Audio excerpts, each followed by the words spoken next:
ধন্যবাদ দিগন্ত নিউজকে আমাদের শান্তিপূর্ণ অবস্থান কর্মসূচিতে এসে নিউজ করার জন্য। আমরা আপনাদের মাধ্যমে দেশবাসী এবং অন্তর্বর্তীকালীন সরকারকে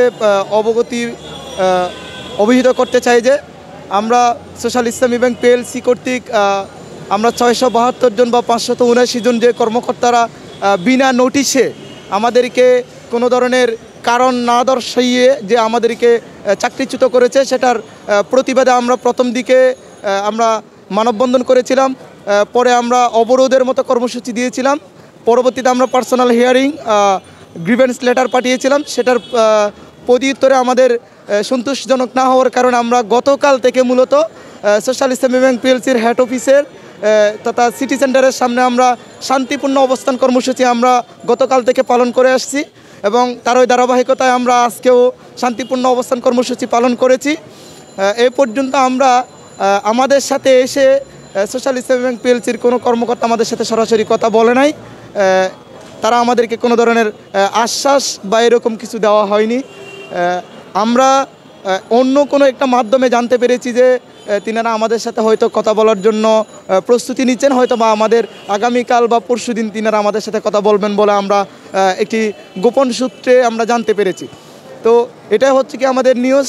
আর আমাদের যে কর্মকর্তা যারা আসছে, আমাদের আরও অনেক কর্মকর্তারা আসতেছে আমাদের এই শান্তিপূর্ণ অবরোধ কর্মসূচিতে, তারা অবস্থান করবে এবং অংশগ্রহণ করবে। অংশগ্রহণের মধ্য দিয়ে আমরা আমাদের শান্তিপূর্ণ অবস্থান কর্মসূচি চালিয়ে যাব।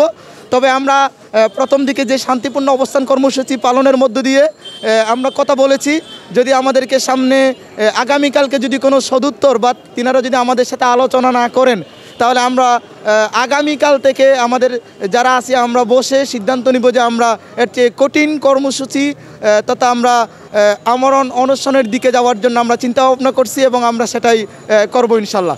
কারণ হচ্ছে কি, আমরা যে সোশ্যাল ইসলামী ব্যাংক পিএলসি কর্তৃক যে আমাদেরকে চাকরিচ্যুত করেছে, আমি একটা জিনিস আপনাদের অবগতির জন্য জানাচ্ছি যে আমাদের যে নিয়োগ ছিল সেই নিয়োগের মধ্যে মানে কি নিয়োগটা স্বচ্ছ ছিল, বৈধ ছিল।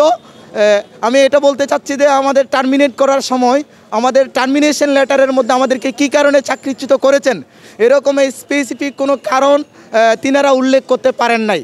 তিনারা কেন উল্লেখ করতে পারেন নাই যে আমাদের চাকরি প্রক্রিয়াটা অবৈধ ছিল কিনা, তিনারা সেটা বলতে পারেন না। এই জন্য কারণ আমাদের অনলাইন সার্কুলার হয়েছিল, আমরা আবেদন করেছি, ম্যানেজমেন্ট তাদের যথাযথ স্বচ্ছ প্রক্রিয়ার মাধ্যমে আমাদেরকে নিয়োগপত্র দিয়েছেন, আমরা জয়েন করেছি।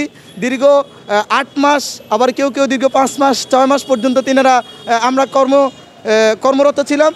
সেই হিসেবে আমাদের নিয়োগ প্রক্রিয়া অবৈধ নয়, সেই হিসেবে তারা আমাদেরকে সেটা বলেও নাই, কারণ বলতে পারে নাই আমাদের নিয়োগ বৈধ ছিল। দ্বিতীয়ত হচ্ছে কি, আমাদের যে ওয়ার্কার